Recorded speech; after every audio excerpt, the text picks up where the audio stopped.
El mundo empieza a hacerse eco del incidente, y mientras que la desaparición de Ruruya deja secuelas en varias islas, en otros territorios se muestran pendientes de las noticias de Morgans. Y así como hace 2 años, el encuentro entre Shanks y Barba Blanca impactaba a toda la marina y el gobierno mundial, hoy, el hecho de que un Yonkou decidiera invadir el laboratorio gubernamental más importante y secuestrar al científico más inteligente, asombra a un sinfín de naciones, poniendo a Luffy en el ojo del mundo entero y dando comienzo al incidente de Egghead, el cual estará por estallar cuando veamos a un miembro de la máxima autoridad mundial recibir un puñetazo cargado con los sentimientos de todos nosotros, aún a pesar de que todavía falte por explicar cómo es que Kuma llegó a este punto moviéndose por cuenta propia y qué sucederá con él de ahora en adelante.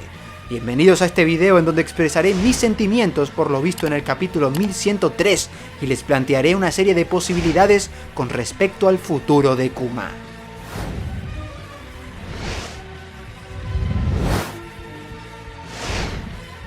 Todos sabíamos o queríamos creer que Kuma terminaría apareciendo en Egghead. Me parece que era algo inminente, y basándonos en la manera que Oda tiene de escribir su historia, sobre todo en lo que se refiere a flashbacks, todo apuntaba a que las cosas sucederían de esta manera. Creo que el mejor ejemplo para graficarlo es en la isla Gyojin, un arco en el que uno de los ejes centrales era la predicción de que Luffy, un humano, destruiría el territorio, y tras conocer el flashback de la isla, la historia del racismo y el sueño de habitar bajo el sol, todos los habitantes comenzaron a gritar el nombre de Luffy para evitar que Hody asesinara al rey Neptune, a la vez que Shirahoshi suplicaba por la ayuda de ese humano en particular, marcando un evento sin precedentes que culminaría con la transfusión sanguínea entre razas que desde el comienzo del arco estaba prohibida.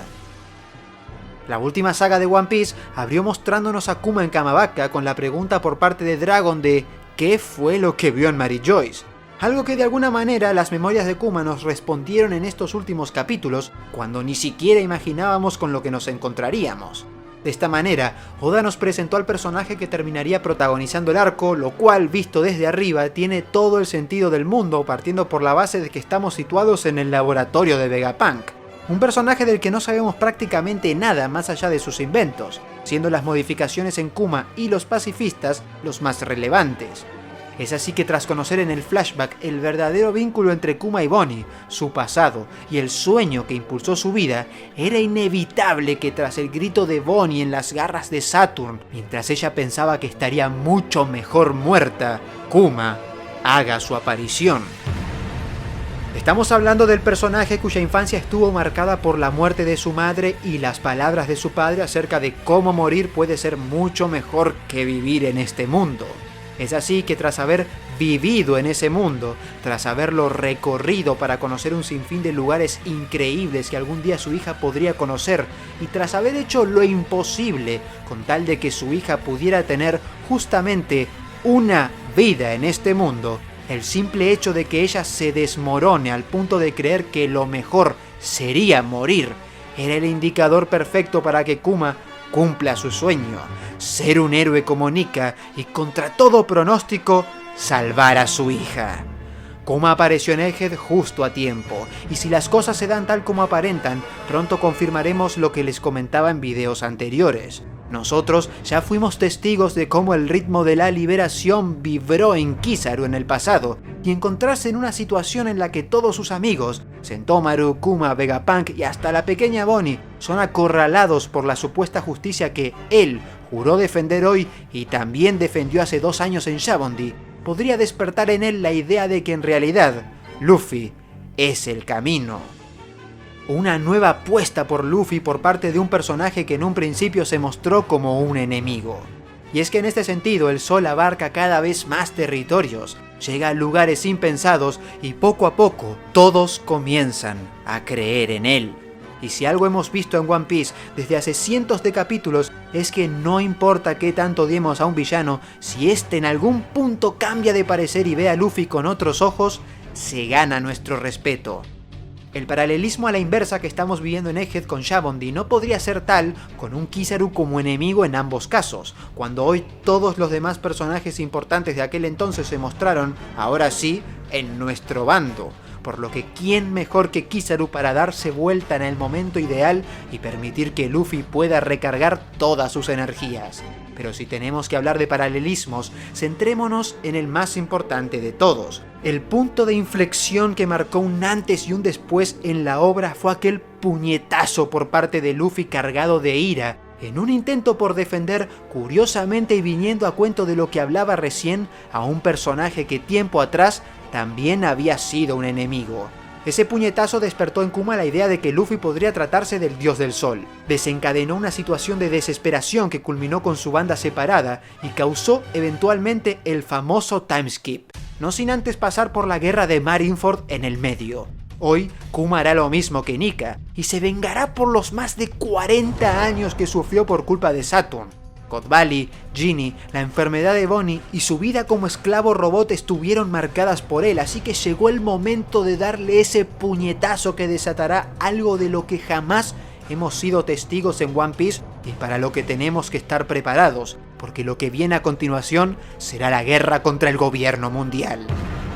Y si Luffy despierta su quinta marcha en el momento exacto en el que Kuma se inspira en él para partirle la cara a ese insecto endemoniado, el mundo entero se hará eco de una noticia realmente impactante. Pero lo que tenemos que resolver ahora sí es cuál será el destino de Kuma de ahora en adelante, cuál es la explicación que nos dará Oda para entender cómo y por qué Kuma adquirió la voluntad necesaria para decidir acudir a este sitio, y qué ocurrirá con él de ahora en adelante. Para eso voy a recopilar algunas teorías que estuve soltando en videos anteriores y también analizaré cuáles son los límites que alcanzó Vegapunk en sus investigaciones. En el último capítulo, Vegapunk nos habló de un switch que permitiera cambiar la programación de Kuma, revelándonos la posibilidad de que el personaje tuviera tan solo un clic la oportunidad de volver a la vida. Sin embargo, el mismo Vegapunk se mostró sorprendido en este capítulo al preguntarse qué es lo que hace Kuma en este lugar. Y es que, como se nos mostró, Saturn fue muy claro con su orden de extraer todo rastro de conciencia del cuerpo de Kuma, es decir, que no le permitió a Vegapunk instalar este interruptor, o por lo menos si lo hizo, todo lo que se refiere a recuerdos y memorias, aún así, desaparecieron para siempre. Esto es lo que me lleva a repetir lo que les comenté semanas atrás. Cuando los sombreros de paja llegaron a la isla, lo primero que nos reveló Lilith fue que el tiburón mecánico, a pesar de acatar ciertas órdenes, sigue teniendo un instinto natural que no pudo eliminar, considerándolo un fracaso y llegando incluso a la hipótesis de que eliminar estos impulsos podría ser simplemente imposible. De igual forma, a lo largo del arco, vimos cómo el Seraphim de Hancock pudo haber despertado cierta atracción por Luffy, un instinto que podría tener el factor linaje de la Hancock original, por lo que estos robots, si tienen algo que harían por voluntad propia e instinto, entonces en algún momento lo harán. De esta manera, quitar los recuerdos de Kuma y convertirlo en un robot altamente obediente no quiere decir que no pueda moverse a través de su más grande instinto, el cual, como hemos sido testigos en este arco, no es otro más que el bienestar de su hija. Esto es lo que abre la posibilidad a que haya sucedido alguno de los siguientes escenarios. El primero que les hice saber hace ya un tiempo, pero creo que hoy perdió algo de sentido, es que de alguna manera Kuma tuviese algún tipo de conexión con Punk Records. Recordemos que Vegapunk sueña con que todos puedan conectarse a esa red de conocimiento, y lo que sea que haya estado sucediendo en Egghead podría ser motivo suficiente para enviarle alguna señal de alerta que lo impulse a levantarse. Pero de ser el caso, tendría que haberse transportado directamente al laboratorio y no a Mary Joyce. A no ser que haya ido a buscar algo personalmente antes de transportarse, pero de no ser así, esto me lleva a la siguiente teoría que les comenté hace muy poco. Que Kuma haya visto a su hija en Mary Joyce durante la celebración del Reverie, ocasionando que su instinto lo empujara a tal punto de ser capaz de escalar el Red Line con tal de llegar a la Tierra Santa. Lo que tendríamos que preguntarnos es cómo supo que Bonnie ya no estaba ahí sino en Egghead, pero de todas formas resultaría un tanto extraño que esto hubiese sido así, porque si lo que lo despertó fue verla a ella, entonces tendría que haberse activado ya estando en Mary Joyce y no en Kamabaka, a no ser que esto sea el resultado de Lindbergh, abriendo así una tercera posibilidad. Por un lado, la idea del interruptor que habló Vegapunk siendo activado en Kamabaka no la veo tan factible por el hecho de que, de ser así, entonces Lilith no tendría que haber tenido problema en instalarlo también en las criaturas marinas para omitir así cualquier movimiento por voluntad propia. Lo que sí creo es que entre las preguntas de Dragon acerca de la experiencia de Kuma como esclavo y el trabajo de Lindbergh como ingeniero en intentar reactivarlo o por lo menos modificarlo para que deje de acatar órdenes, podrían haber despertado el último rezago de instinto, haciendo que su primer destino sea Mary Joyce y eventualmente Egghead. No olvidemos que Vegapunk ya se comunicó con Dragon, por lo que el fragmento de instinto del cual hablaron en este capítulo puede ser información que conocen gracias al genio, y además el ejército revolucionario puede estar al corriente de lo que sucede en la isla, y por qué no, de la presencia de Bonnie, que recordemos, huyó de la Tierra Santa gracias a Sabo. Es así que deberemos averiguar si el paso por Kuma por Mary Joyce realmente tiene que ver con su hija, o si estaba buscando algo en concreto, o si directamente su deseo de ser como Nika lo llevó a usar su shock destructivo en el territorio como hizo en su momento en Thriller Bark. Y por último averiguar, ahora sí, cómo supo dónde estaba Bonnie.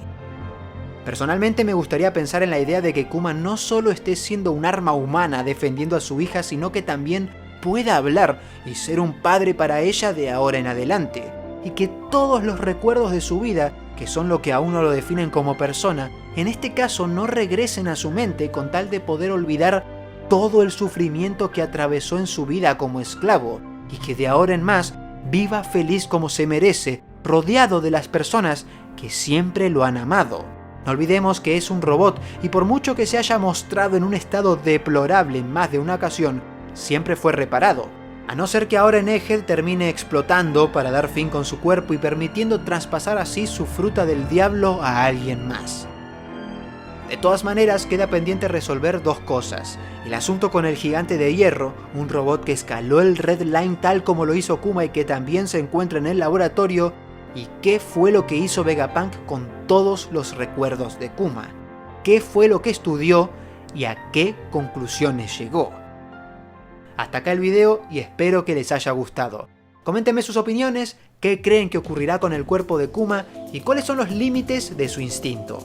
Gracias por supuesto a los miembros del canal como siempre, yo soy @LautaroSeiren y me despido.